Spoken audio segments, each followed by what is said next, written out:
नमस्कार, जनमत देख रहे हैं आप। आपके साथ मैं हूं लावनी विनीत। जनमत यानी वो मंच जहां पर हम और आप मिलकर करते हैं उन खबरों की बात जो सीधे आपसे सरोकार रखती है, जो सीधे देश से सरोकार रखती है। और जब हम देश से सरोकार रखने वाली खबरों की बात करते हैं तो उसमें छिपी होती है राष्ट्र सर्वोपरि की भावना। तो इसी राष्ट्र सर्वोपरि की भावना के साथ आज जिस पहली खबर की चर्चा हम जनमत में करने वाले हैं वो इस मायने में बहुत खास हो जाती है कि आज का युग डिजिटल युग है। और जब हम भारत के डिजिटल युग की बात करते हैं तो भारत ने डिजिटल युग को एक नया आयाम दिया है। लेकिन उसी डिजिटल युग में जब भारत के संवैधानिक पदों पर बैठे हुए लोगों के लिए ही कुछ ऐसी परिस्थितियां पैदा हो जाएं जो भारत की संप्रभुता और अखंडता पर सवाल करे, प्रहार करे, तो फिर कई ऐसे मुद्दे हैं जिन पर बहस जरूरी होती है। और इसीलिए हमने आज जिस खबर को पहली प्राथमिकता दी है वो इससे जुड़ी हुई है कि आज का दौर सूचना का दौर है, इनकार नहीं किया जा सकता। एक क्लिक पर ही दुनिया भर की खबरें हमारे आपके बीच होती हैं।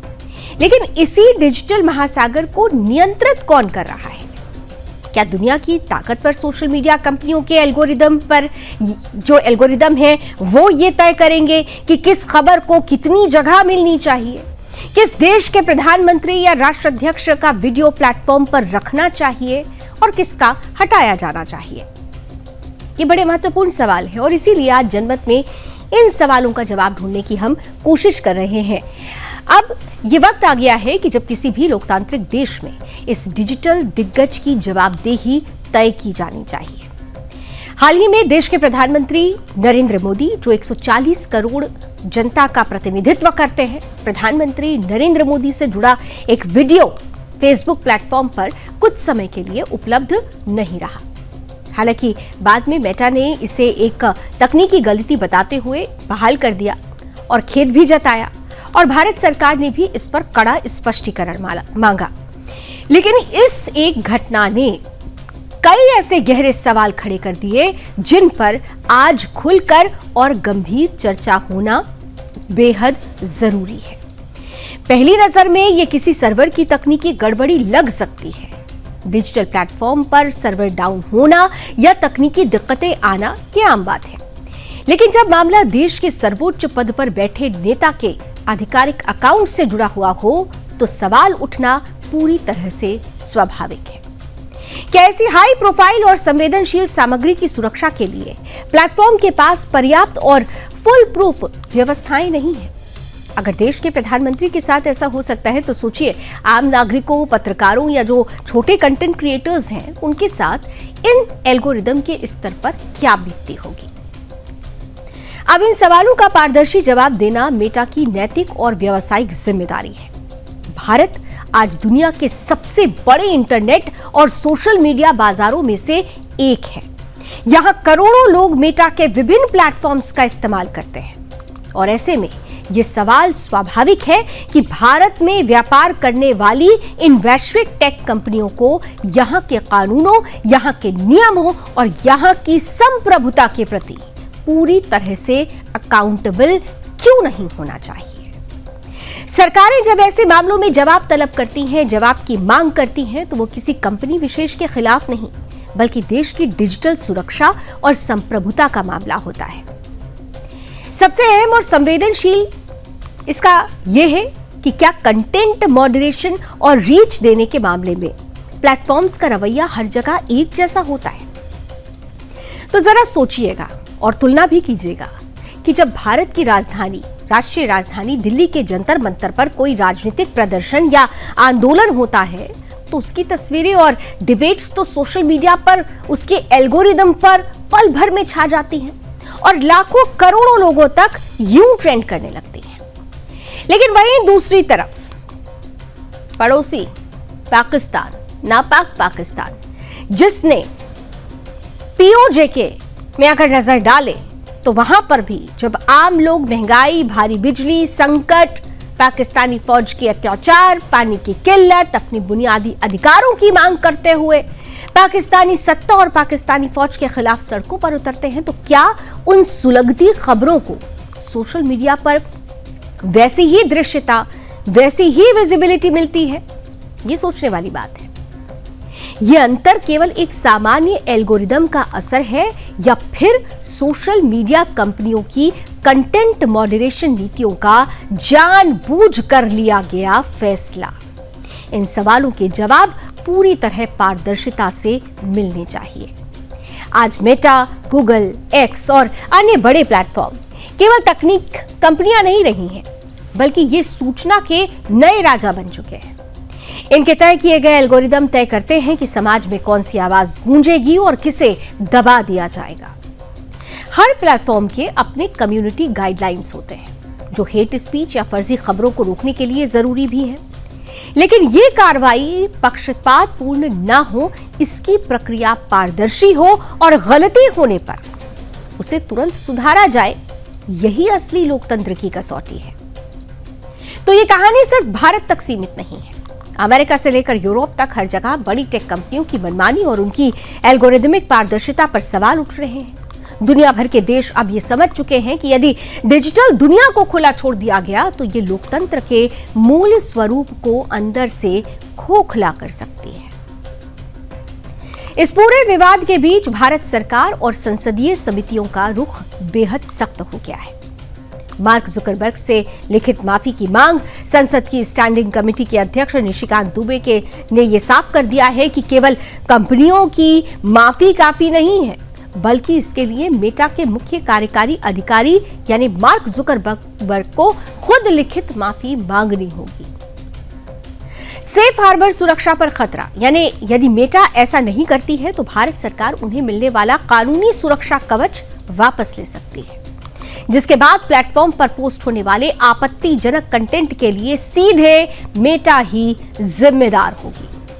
मेटा इंडिया हेड पर एफआईआर की बात भी है। हाल ही में आपको याद होगा कि भाग्यनगर साइबर क्राइम है, भाग्यनगर यानी जिसे आप लोग हैदराबाद कहते हैं, हैदराबाद साइबर क्राइम पुलिस ने मेटा इंडिया के प्रमुख और कुछ अन्य सोशल मीडिया यूजर्स के खिलाफ डीप फेक और मॉपर्ड आपत्तिजनक वीडियो प्रसारित करने के मामले में एफआईआर दर्ज की। नए प्रोटोकॉल और वीवीआईपी सुरक्षा की भी बात आई।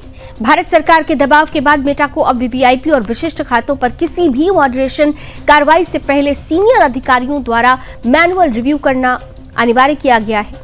साथ ही 5 और 6 अगस्त को होने वाली उच्च स्तरीय बैठकों में एल्गोरिदम में पक्षपात, सीएसएम विज्ञापनों और एआई जनरेटेड मिस इन्फॉर्मेशन जैसे मुद्दों पर कंपनी को घेरा जा रहा है। इस पूरे संकट का समाधान किसी टकराव या मनमाने फैसलों में नहीं है, बल्कि भारत की संवैधानिक और विधायी प्रक्रिया में छिपा है।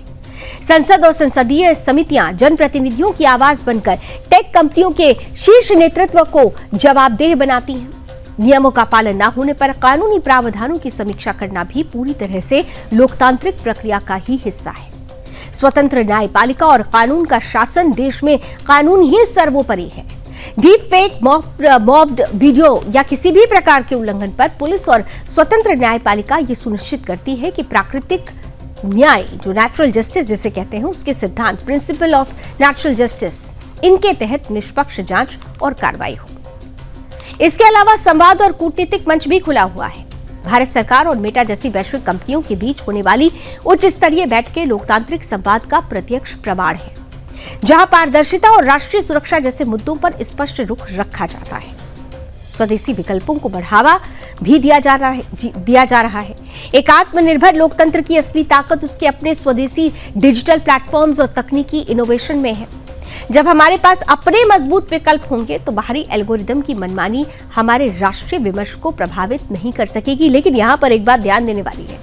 ध्यान देने वाली बात यह है कि जब हम अपने राष्ट्रीय प्लेटफॉर्म को ज्यादा महत्ता देंगे तो फिर विदेशी ताकतों का दखलंदाजी कम होगी। लेकिन इसके लिए जरूरी है कि हम समेकित रूप से इस चीज को समझें, क्योंकि कूट जैसे प्लेटफॉर्म्स आए हुए थे और ये उम्मीद की जा रही थी कि भारत के लोगों के लिए बना हुआ ये प्लेटफॉर्म भारत के लोगों द्वारा समावेशित किया जाएगा, लेकिन ऐसा हो नहीं पाया। इसलिए जरूरी ये है कि हमें भी अपना आकलन करना होगा कि हम राष्ट्रीय स्तर पर, देश के स्तर पर, राष्ट्रवाद के स्तर पर अपनी स्वयं ताकत को कितना मजबूत करते हैं। डिजिटल युग का असली लोकतंत्र तभी सुरक्षित रह सकता है जब नियंत्रण जनता और देश के संविधान के हाथ में हो। न कि सिलिकॉन वैली में बंद कमरे में बैठे सर्वर रूम्स के हाथ में।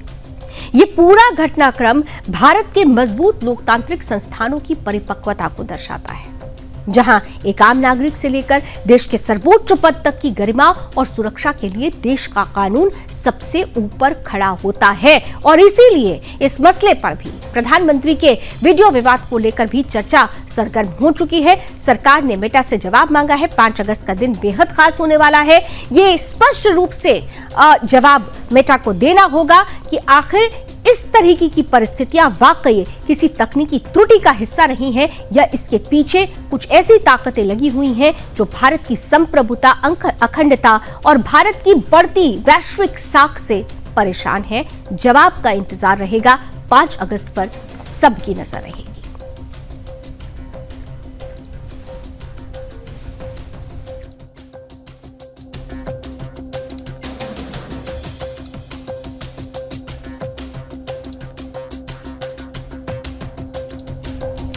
अब जब हम नजर रखने की बात कर रहे हैं तो एक और खबर है जिस पर देश भर की नजरें अब जाने लगी हैं, क्योंकि एक तरफ जंतर मंतर का वो कॉकरोच आंदोलन और दूसरी तरफ झारखंड का वही पेपर लीक, झारखंड के छात्रों की वही आवाज। लेकिन फर्क इतना है कि जंतर मंतर पर तमाम विपक्षी चेहरे मौजूद रहे, राहुल गांधी से लेकर अरविंद केजरीवाल से लेकर अखिलेश यादव तक।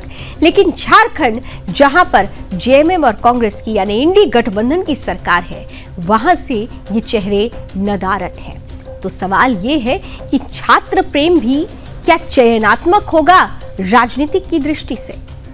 दरअसल झारखंड की राजधानी रांची इन दिनों एक ऐसे ऐतिहासिक और ज्वलंत छात्र आंदोलन की साक्षी बन रही है जिसने राज्य की सत्ता के गलियारों से लेकर राष्ट्रीय स्तर तक हलचल मचा दी है। झारखंड लोक सेवा आयोग यानी जेपीएससी, झारखंड कर्मचारी चयन आयोग यानी जेडब्ल्यूएससी की भर्ती परीक्षा में जो व्यापक अनियमितताएं, ओएमआर शीट में धांधली और पेपर लीक के जो मामले सामने आए, उन्हें लेकर राज्य के लाखों युवाओं के भविष्य अधर में लटक चुके हैं। इस व्यवस्थागत भ्रष्टाचार के खिलाफ सड़कों पर उतरा युवा वर्ग आज न्याय की मांग को लेकर आर पार की लड़ाई की मूड में है। ये पूरा विवाद तब और ज्यादा गहरा गया जब राज्य की प्रमुख परीक्षाओं जैसे 14वीं जेपीएससी, सिविल सेवा प्रारंभिक परीक्षा, जेएसएससी, सीजीएल और पीजीटी के परिणामों और संचालन में गंभीर खामियां सामने आई। छात्रों का आरोप है कि राज्य सरकार एक ब्लैक लिस्टेड एजेंसी यानी टीडीपीएल के हाथों में युवाओं का भविष्य सौंप रही है।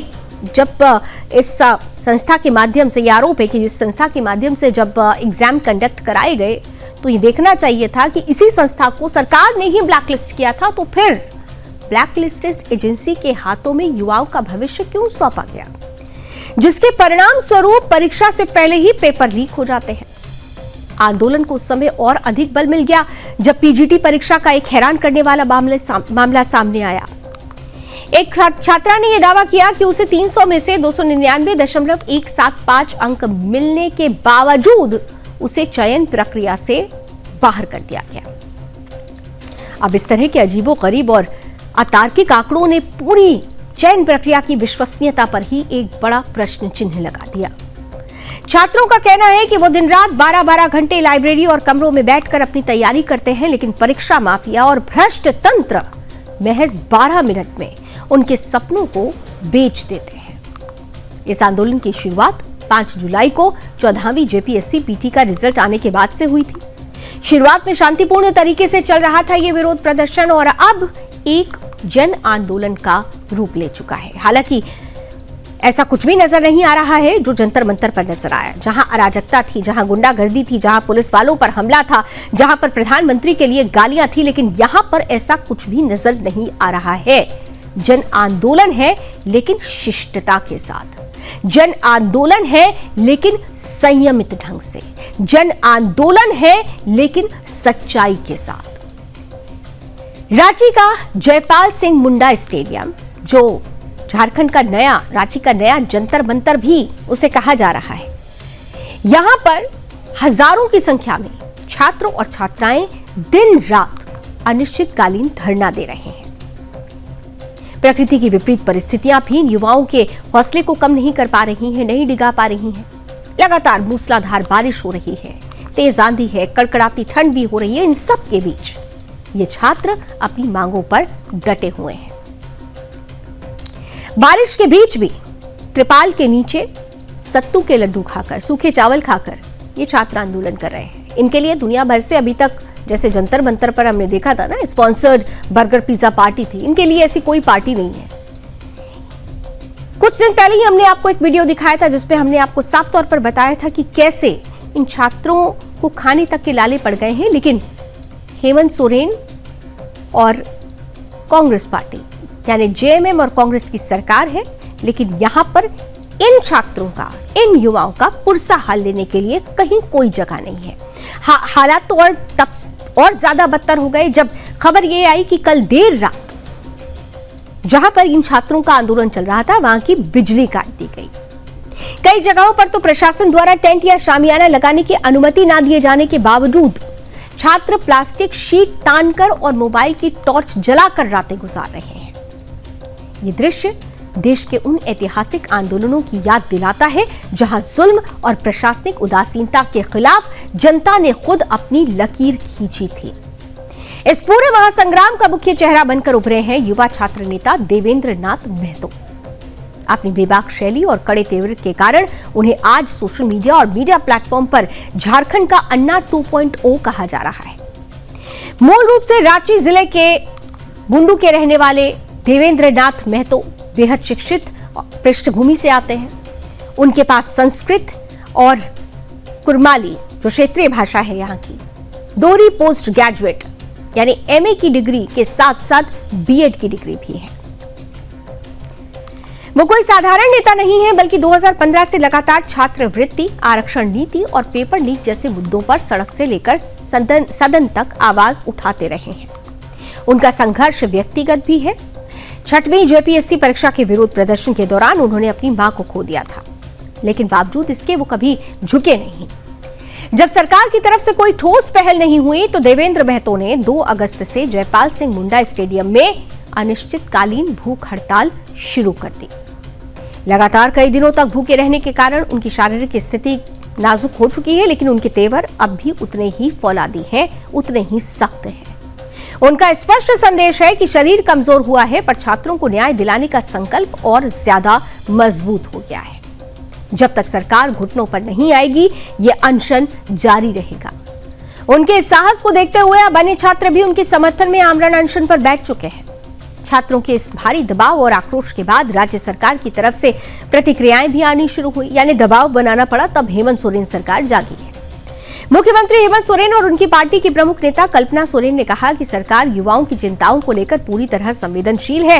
हालांकि छात्र इन सतही आश्वासनों से संतुष्ट नजर नहीं आते हैं। इस बीच बढ़ते दबाव के चलते जेपीएससी के चेयरमैन एल क्यांगते को अपने पद से इस्तीफा देना पड़ा।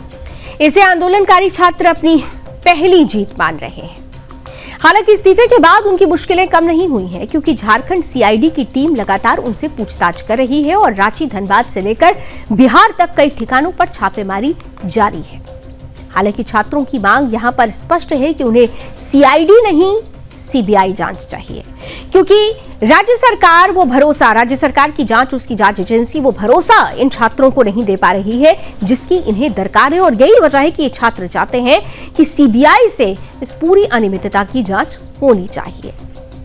दूसरी तरफ विपक्षी दलों ने इस मुद्दे को लेकर हेमंत सोरेन सरकार को चौतरफा घेर लिया है और मुख्यमंत्री के इस्तीफे की मांग की है। आंदोलनकारियों ने अपनी मांगों को अब और अधिक स्पष्ट करते हुए 3 मुख्य बिंदुओं पर केंद्रित कर दिया है। पहला ये कि विवादित टीडीपीएल एजेंसी द्वारा कराई गई सभी परीक्षाएं, वो चाहे जेएसएससी हो, सीजीएल हो और 14वीं जेपीएससी प्रीलिम्स हो, तुरंत उन्हें कैंसिल किया जाए, रद्द किया जाए। दूसरा ये कि पूरी भर्ती घोटाले की निष्पक्ष जांच राज्य की एजेंसियों के बजाय केंद्रीय जांच ब्यूरो एजेंसी यानी सीबीआई और प्रवर्तन निदेशालय यानी ईडी से कराई जाए। और तीसरा ये कि चयन प्रक्रिया में पूर्ण पारदर्शिता लाने के लिए भर्ती नियमों में कड़े सुधार किए जाएं और ओएमआर शीट में नॉट अटेम्प्टेड यानी 5वां विकल्प अनिवार्य रूप से जोड़ दिया जाए। झारखंड जेपीएससी जेएसएससी भर्ती विवाद की अगर बात करें तो 5 जुलाई को 14वीं जेपीएससी प्रारंभिक परीक्षा का रिजल्ट जारी होने के ठीक बाद जो अनियमितता देखी गई, उसके बाद से जयपाल सिंह मुंडा स्टेडियम यानी 25 जुलाई से दिन रात यहां पर छात्र अनिश्चितकालीन धरने पर बैठ गए। युवा छात्र नेता देवेंद्र नाथ महतो द्वारा 2 अगस्त से अनिश्चितकालीन भूख हड़ताल भी शुरू की गई। वर्तमान में उनके साथ 5 अन्य छात्र भी अनशन पर बैठे हुए हैं। उनकी मांगे हमने आपके समक्ष रख दी है कि वो सबसे महत्वपूर्ण मांग तो यही है कि वो सीबीआई से तमाम चीजों की जो अनियमितता हुई है उसकी जांच चाहते हैं। इन सबके बीच भारी विरोध के चलते जेपीएससी के चेयरमैन को भी इस्तीफा देना पड़ा है। झारखंड सीआईडी द्वारा पूर्व चेयरमैन से लगातार पूछताछ और रांची, धनबाद और बिहार के कई ठिकानों पर छापेमारी जारी है। आंदोलनकारी छात्रों और आइसा जैसे संगठनों द्वारा 7 अगस्त को झारखंड विधानसभा के महाघेराव का भी आधिकारिक ऐलान कर दिया गया है। ऑफिशियली उसकी घोषणा कर दी गई है। लेकिन सवाल यह है कि तमाम आंदोलन में छात्रों की आवाज, लेकिन इस आवाज के साथ विपक्ष की आवाज मिलती हुई नजर नहीं आ रही है। सवाल राहुल गांधी से है, सवाल अरविंद केजरीवाल से है, सवाल अभिजीत दीपके से है, जो जंतर मंतर पर बैठकर सिलेक्टिव राजनीति और सिलेक्टिव एजेंडे के तहत छात्रों के अधिकारों की बड़ी बड़ी बातें कर रहे थे। क्या उन्हें ये छात्र नजर नहीं आते हैं? क्या छात्र का जो प्रेम है, छात्र छात्राओं से जो प्रेम है, उनकी सपनों से जो प्रेम है, उनके भविष्य की जो चिंता है, वो भी राजनीति के आधार पर चयनात्मक हो जाता है? और इसीलिए ये सवाल पूछा जा रहा है कि आखिर झारखंड के इन छात्रों की आवाज कब सुनी जाएगी, कौन सुनेगा? हालांकि केंद्र सरकार ये कह रही है कि हमने जब paper leak, anti paper leak कानून की बात की थी तो हमारा उद्देश्य यही था, क्योंकि पेपर लीक, प्रधानमंत्री ने स्पष्ट रूप से कहा था कि पेपर लीक किसी एक राज्य की समस्या नहीं है, ये पूरे देश की समस्या है। और जब पूरे देश की समस्या हो तो उस समस्या का मूल समझते हुए गूढ़ समाधान निकालने की जरूरत है। और यही वजह रही कि एंटी पेपर लीक संशोधित उसमें जो संशोधन हुआ, अब वो कानून का रूप ले चुका है। तो सवाल ये भी है कि विपक्ष अगर इन छात्रों की चिंता करता है तो विपक्ष अब उस कानून को लेकर सरकार से उसकी अकाउंटेबिलिटी पर सवाल क्यों नहीं कर रहा है? क्या सिर्फ इसलिए क्योंकि यहाँ पर बीजेपी की सरकार नहीं बल्कि खुद जेएमएम और कांग्रेस यानी इंडी गठबंधन की सरकार है? सवाल कई हैं और उन सवालों का जवाब समय के गर्भ में है। अगर विपक्ष झारखंड के छात्रों के साथ आवाज नहीं मिलाता तो निश्चित रूप से यह माना जाएगा कि विपक्ष सिर्फ और सिर्फ चयनात्मक राजनीति करता है, उन्हें छात्रों के भविष्य से कोई लेना देना नहीं।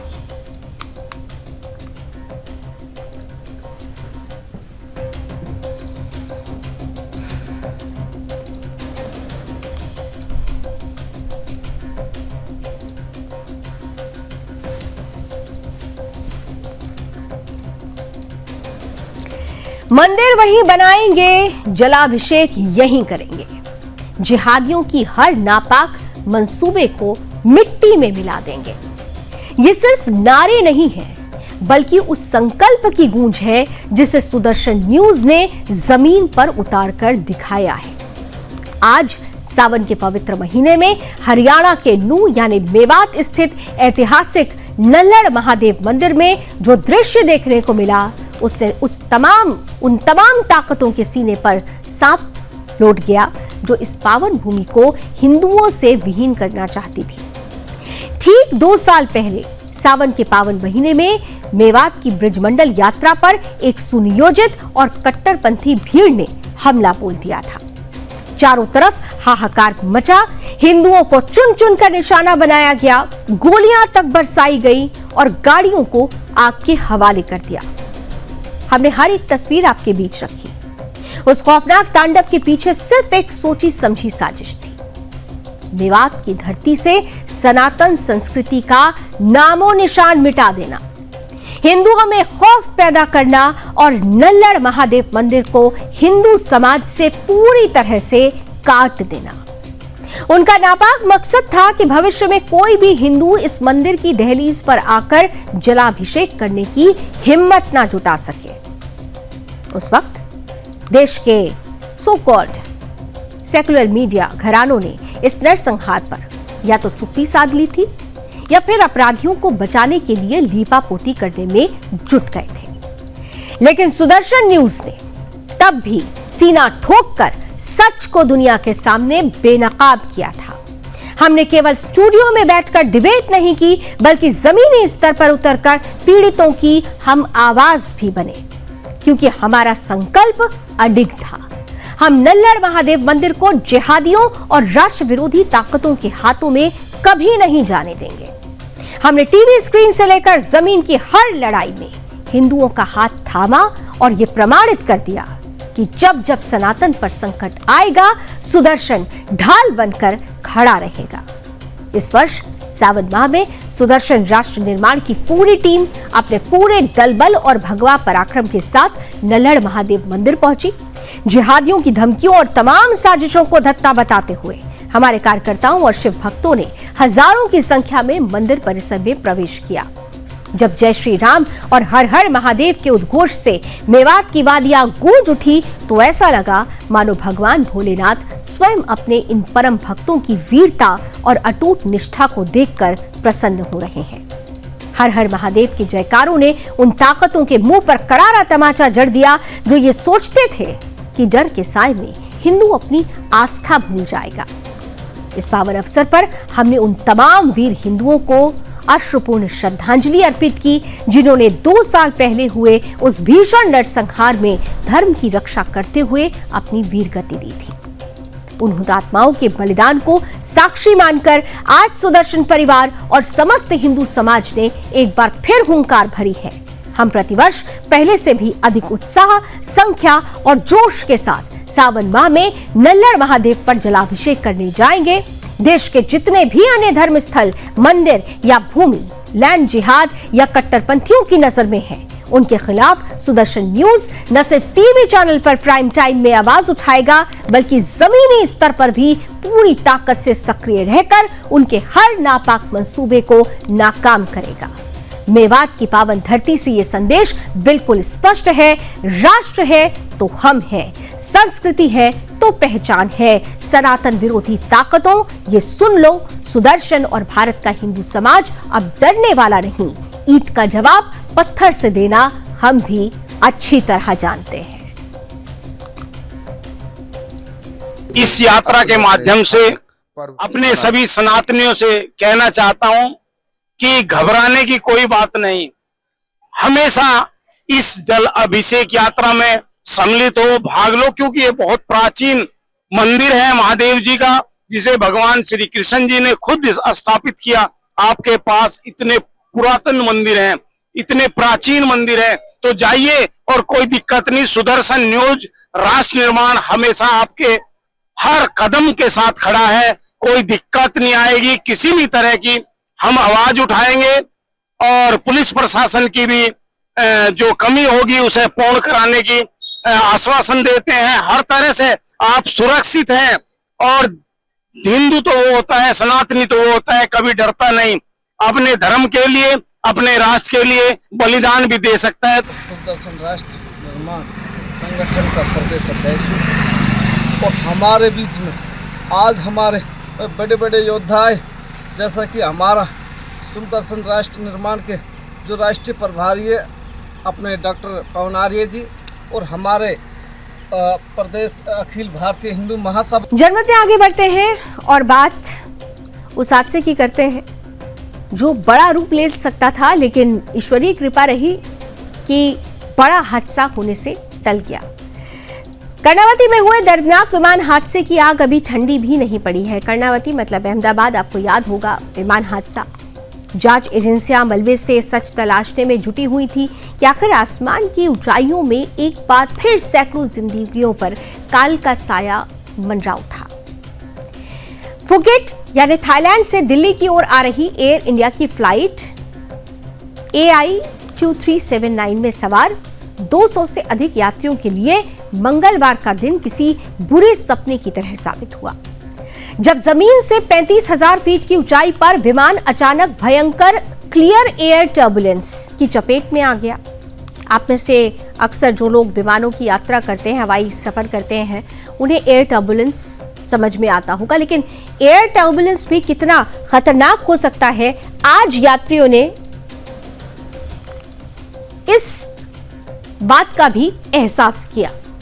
हालांकि कॉकपिट में मौजूद भारतीय पायलटों की असाधारण सूझबूझ और अदम्य साहस के बल पर एक बहुत बड़ा मातम टल गया। विमान की दिल्ली के इंदिरा गांधी इंटरनेशनल एयरपोर्ट पर सुरक्षित इमरजेंसी लैंडिंग भी करा ली गई। उड़ान भरने के बाद एयर इंडिया का विमान सामान्य गति से अपने गंतव्य की ओर बढ़ रहा था। यात्री विश्राम कर रहे थे, कुछ टीवी स्क्रीन देख रहे थे तो कुछ सफर खत्म होने का इंतजार कर रहे थे। और तभी बिना किसी पूर्व चेतावनी के विमान तेज हवा के भयानक झटकों से तिनके की तरह कांपने लगा। असामान्य वायु दबाव के कारण विशालकाय विमान ताश के पत्तों की तरह हिलने लगा और पलक झपकते ही कई सौ फीट नीचे की ओर गिर गया। विमान के अचानक फ्री फॉल में आते ही कैबिन में चीख पुकार मच गई। जिन यात्रियों ने सीट बेल्ट नहीं बांधी हुई थी वो उछलकर सीधे प्लेन की छत यानी सीलिंग से टकरा गए। ओवरहेड रैक खुलने से भारी सामान और बैग नीचे बैठे यात्रियों पर गिरने लगे। झटके इतने भीषण थे कि कैबिन की सीलिंग के कई प्लास्टिक पैनल भी बड़ी बड़ी दरारें उनमें आ गई। बच्चे रोने लगे और बुजुर्ग प्रार्थनाएं करने लगे, जबकि क्रू मेंबर्स खुद चोटिल होने के बावजूद यात्रियों को ढांढस बंधाने में जुटे रहे। जब केबिन में दहशत का माहौल था, तब कॉकपिट में मौत और जिंदगी के बीच एक बड़ी जंग लड़ी जा रही थी। हवा का भयानक दबाव विमान के नियंत्रण को छीनने की कोशिश कर रहा था, लेकिन भारतीय कैप्टन और उनके सह पायलट यानी पायलट और को पायलट ने अपना संयम नहीं खोया। और यही होता है, जब परिस्थिति बहुत खतरनाक स्थिति में पहुंच जाए तो संयमित होना जरूरी होता है। ये कोई साधारण टर्बुलेंस नहीं था, बल्कि विमान के संतुलन को पूरी तरह बिगाड़ने वाली आपात स्थिति थी। इंडियन पायलट ने अपने अंतर्राष्ट्रीय स्तर की ट्रेनिंग और वर्षों के अनुभव का परिचय देते हुए ऑटो पायलट और मैनुअल कंट्रोल के सही तालमेल से विमान की ढलान यानी ड्रॉप को रोका। प्रचंड हवाओं के बीच विमान के पंखों और बॉडी पर बन रहे असाधारण दबाव को संभाला। तुरंत दिल्ली एयर ट्रैफिक कंट्रोल यानी एटीसी से संपर्क साधकर स्थिति की गंभीरता बताई और प्राथमिकता के आधार पर लैंडिंग का अनुरोध किया। अगर पायलट जरा सा भी घबराते या एक गलत फैसला लेते तो विमान स्ट्रक्चरल डैमेज का शिकार होकर हवा में ही अनियंत्रित हो सकता था। लेकिन जैसे ही पायलटों ने विमान पर नियंत्रण हासिल किया, यात्रियों ने राहत की सांस ली। दिल्ली हवाई अड्डे को तुरंत अलर्ट मोड पर डाला गया। रनवे के पास दर्जनों एम्बुलेंस, फायर ब्रिगेड और मेडिकल टीमें तैनात कर दी गई। पायलटों ने सूझबूझ से विमान को रनवे पर सुरक्षित उतार लिया। लैंडिंग के बाद सिर, हाथ और पीठ में चोट झेलने वाले घायल यात्रियों और क्रू मेंबर्स को तुरंत एयरपोर्ट के इमरजेंसी मेडिकल सेंटर में भर्ती कराया गया। राहत की बात यह रही कि सभी यात्रियों की स्थिति स्थिर है और कोई जनहानि भी नहीं हुई है। भले ही पायलटों की वीरता से 200 से अधिक परिवारों के चिराग बुझने से बच गए, लेकिन इस घटना ने विमानन क्षेत्र के सुरक्षा मानकों पर गंभीर सवाल जरूर खड़े कर दिए हैं। अहमदाबाद यानी कर्णावती हादसे के जख्मों के बीच अगर ये चूक हो जाती तो देश एक बार फिर ब्लैक बॉक्स की तलाश, जांच कमेटियों के गठन और रटे रटाए सरकारी बयानों के भंवर में उलझ जाता। लेकिन भारतीय पायलटों के जज्बे और पेशेवर दक्षता ने इस संभावित त्रासदी को एक चमत्कारिक विजय में बदल डाला।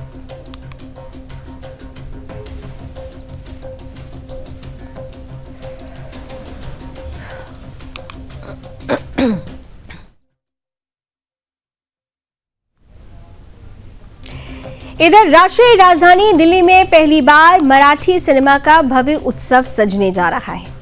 7 से 9 अगस्त तक doctor Baba Saheb Ambedkar international centre में आयोजित होने वाले दिल्ली मराठी फिल्म महोत्सव में मराठी सिनेमा की 12 चर्चित फिल्मों और 16 टेलीफिल्मों का प्रदर्शन किया जाएगा। एफटीआई की विशेष मास्टर क्लास, मराठी सिनेमा के इतिहास पर प्रदर्शनी और फिल्म कलाकारों से संवाद भी इस महोत्सव की विशेष पहचान होगी। उद्घाटन समारोह में दिल्ली की मुख्यमंत्री रेखा गुप्ता और महाराष्ट्र के सांस्कृतिक कार्य मंत्री आशीष शेलार समेत कई गणमान्य अतिथि शामिल होंगे। ये महोत्सव सभी के लिए निःशुल्क है, लेकिन प्रवेश के लिए क्यूआर कोड के माध्यम से पूर्व पंजीकरण अनिवार्य रहेगा। वैभव डांगे जी से हमारे दिल्ली ब्यूरो चीफ सौरभ तिवारी ने खास बातचीत की है। उन्होंने क्या कुछ इस विषय पर कहा है, आपके सामने रखते हैं। दिल्ली में 3 दिवसीय दिल्ली मराठी प्रस्थान का कार्यक्रम होने वाला है। हम बात करते हैं वैभव डांगे जी से। वैभव जी, 3 दिवसीय 7 तारीख से लेकर 9 तारीख जो प्रोग्राम हो रहा है, क्या प्रोग्राम है, हमारे दर्शकों को बताइए आप। दिल्ली में पहली बार दिल्ली मराठी प्रतिष्ठान द्वारा दिल्ली मराठी फिल्म फेस्टिवल का आयोजन हो रहा है। 7, 8 और 9 अगस्त को डॉक्टर बाबा साहब आम्बेडकर इंटरनेशनल सेंटर जो जनपथ है उस पर इसका आयोजन हो रहा है। महाराष्ट्र सरकार का संस्कृति विभाग और फिल्म सिटी कॉरपोरेशन और उनके सहयोग से इसका आयोजन हो रहा है। 3 दिनों में 25 से ज़्यादा मराठी फिल्म्स का वहाँ स्क्रीनिंग होने वाला है, जिसमें short movies, documentaries, feature films, हर प्रकार की मूवीज़ का प्रदर्शन होने वाला है। कॉमेडी मूवीज़ है, हॉरर कॉमेडी है, हॉरर मूवीज़ है, सामाजिक संदेश देने वाली मूवीज़ है, संवेदनाओं की मूवीज़ है। जैसे देऊळ बंद करके एक मराठी फिल्म बहुत पॉपुलर ईंधन हुई है, उससे फिल्म स्क्रीनिंग की शुरुआत होने वाली है। उसके बाद सत्यशोधक करके महात्मा ज्योतिबा फुले के जीवन को दर्शाती हुई मूवी है। आशा करके आंगनवाड़ी कार्यकर्ताओं की के ऊपर एक मूवी है। उत्तर करके एक मूवी है जिसमें जेनजी और माता पिता के साथ उनके रिलेशनशिप और उस पर AI का उन पर क्या इम्पैक्ट हो रहा है उस पर मूवी है। तुंबाडची मंजुळा, मामाच्या गोव्याला जाऊया, घबाडगुंड, स्थळ, ऐसे बहुत सारी मूवीज़ है। 3 दिन का मास्टर क्लास है जिसमें FTI द्वारा पार्टिसिपेंट्स के लिए फिल्म मेकिंग, प्रोडक्शन, इन सब चीज़ों के बारे में जानकारी देने वाले हैं। तो ऐसा 3 दिन का बहुत बड़ा कार्यक्रम है। हमारा निवेदन है मराठी लोग तो आए ही आए, लेकिन नॉन मराठी स्पीकिंग लोग भी आए, क्योंकि सबटाइटल्स के साथ हम मूवी वहाँ चलाने वाले हैं। मराठी फिल्म इंडस्ट्री ने देश के फिल्म इंडस्ट्री में बहुत योगदान दिया है। दादा साहब फाळके, V शांताराम, ये ऐसे लोग हैं जिन्होंने केवल मराठी फिल्म इंडस्ट्री नहीं तो देश के फिल्म इंडस्ट्री की नींव रखी है। पहली मोशन पिक्चर दादा साहब फाळके और इन लोगों ने बनाई है। संवेदनशील मूवीज़ बनाना शुरू की है। तो इसलिए मराठी फिल्म इंडस्ट्री का ये योगदान भी प्रदर्शनी के माध्यम से वहाँ हम दिखाएंगे। और मराठी फिल्म इंडस्ट्री, देश के फिल्म फेस्टिवल के कैलेंडर में धीरे धीरे दिल्ली मराठी फिल्म फेस्टिवल भी एक अपना वजूद बनाए और मराठी फिल्म्स को भी दिल्ली में एक देखने का लोगों को मौका मिले, ऐसा इसका प्रयास है। इसको हर साल करने का हम लोगों का मानस है और हर साल अगस्त के पहले फ्राइडे, सैटरडे, संडे का मानस है।